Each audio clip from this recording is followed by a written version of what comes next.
আসসালামু আলাইকুম ভাবি। ইদানিং দেখি আপনি ফেসবুকে ভিডিও ছাড়েন, ভাবলাম সেলিব্রিটি ভাবিকে একটু দেখে আসি।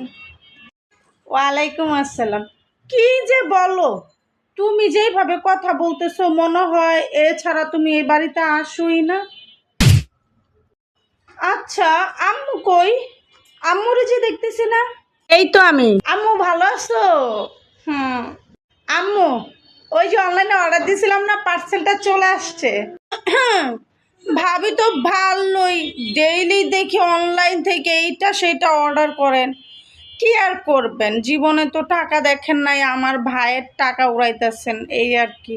শোনো, প্রথমত আমার জামাইয়ের টাকা আমি উড়াবো না ফেলে দিব, এটা একান্তই আমার পার্সোনাল ব্যাপার। আর দ্বিতীয়ত এইটা হচ্ছে আমার কোমরের ব্যথার ঔষধ। আমার প্রচুর কোমরে ব্যথা ছিল, কোথাও পাইতেছিল না, তাই অনলাইন থেকে অর্ডার দিচ্ছি, বুঝছো? আম্মু, তোমার কি হয়েছে? আবার আবার কোমরে ব্যথা উঠছে তোমার? আম্মু, দেখছো ভাবি আমার সাথে কিভাবে ঠ্যাস মেরা কথা বলে, আর তুমিও তো ভাবিরে কিছু বলো না। তুই বা কম কিসে? এই যে ভাবি অনলাইন থেকে এইটা সেটা অর্ডার করে, তুমি কিছু বলবা না? সব তো আমার ভাইয়ের টাকাই, ওর যা লাগবে তা কিনবে না।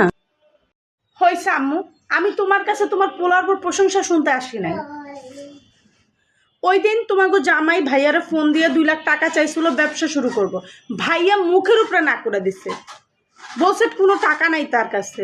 টাকা থাকবো কোত্থেকে? যেইভাবে ভাবি টাকা খরচ করে, টাকা থাকবো কিভাবে?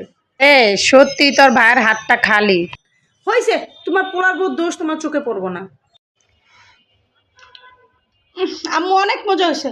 ভাবি, আপনি একটু না ভালো মতো রান্না করতে শিখেন, বুঝছেন? দেখেন তো আম্মার রান্না কত মজা হয়েছে।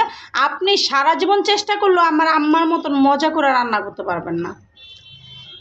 আমার হাতের রান্না মজা না ভালোই হয়েছে ভাই, এমনিতে হাতের রান্না মজা না, তারপরেও প্রত্যেক মাসে 4-5 বার করে আসো আমার বাসায়। যদি হাতের রান্না মজা হতো তাহলে তো তোমার জামাইরে নিয়ে মনে হয় এই বাসায় থাকতে শুরু করতা।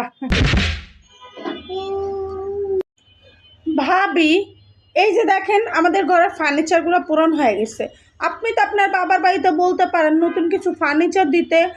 আফটার অল আমার ভাই এত টাকা মাসে কামায়, সে তো শ্বশুর বাড়ি থেকে কিছু পায় না কি? হ্যাঁ হ্যাঁ, ঠিকই বলছো।